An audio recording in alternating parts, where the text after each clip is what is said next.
दोषा, दोषा क्या होता है? दोषा वो हाँ। अनफेवरेबल या अनसपोर्टिव कंडीशंस होती है आपके चार्ट में, जिसकी वजह से आपके लाइफ में स्ट्रगल्स आती है, या फिर कुछ प्रॉब्लम्स आती है कुछ particular particular part of life. It's not necessary कि एक दोषा हाँ। आपके लाइफ में है तो आपकी लाइफ में हमेशा ही प्रॉब्लम रहेगी। कुछ पर्टिकुलर करेक्ट। जिस चीज से रिलेटेड वो दोषा होगा उस लाइफ के पार्ट में आपका वो प्रॉब्लम हो सकती है। अब हाँ। पितृदोषा के बारे में अगर बात करें, पितृ एज द नेम सजेस्ट, पितृ क्या हाँ। हुआ?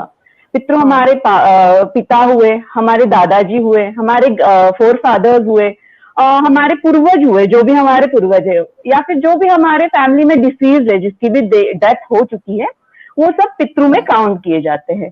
अब अगर हम दोषा करेक्ट। की उससे आने वाले दोषा की अगर बात करें, तो वन ऑफ द रीजन ये होता है कि शायद हमारे पूर्वजों ने कुछ नोइंगली या अननोइंगली कुछ ऐसी मिस्टेक्स की है या कुछ किसी को हार्म किया है, जिसके वजह से वो दोषा हमारे हॉरोस्कोप में रिफ्लेक्ट हो रहा है।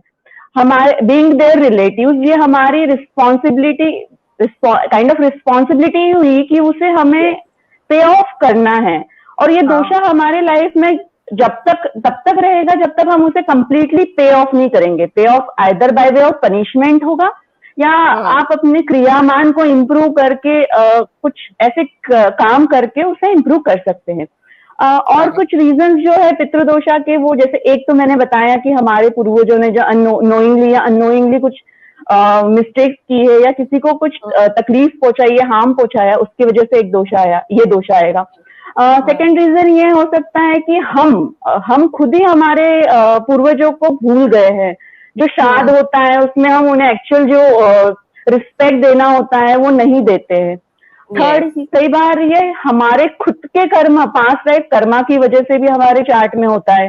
हाँ। और एक लास्ट रीजन है, कई बार हमारे जो फोर फादर्स होते हैं उनकी जो अनफुलफिल्ड डिजायर्स हैं, बहुत हाँ। स्ट्रॉन्ग जो अनफुलफिल्ड डिजायर होगी, उसके वजह से भी ये दोषा हमारे चार्ट में एज ए उनके फैमिली मेंबर्स हमारे चार्ट में रिफ्लेक्ट हो सकता है। अब कई लोग ये यस। सोचेंगे कि किसे पता वो हमारे ही थे या क्या था। तो एक चीज मैं हाँ। ऐड करना चाहूंगी, ये ऐसा कहा जाता है कि आप कहीं ना कहीं उसी परिवार से रिलेटेड होते हो, कार्मिक लेवल पे आपका उन्हीं से कहीं ना कोई संबंध होता है।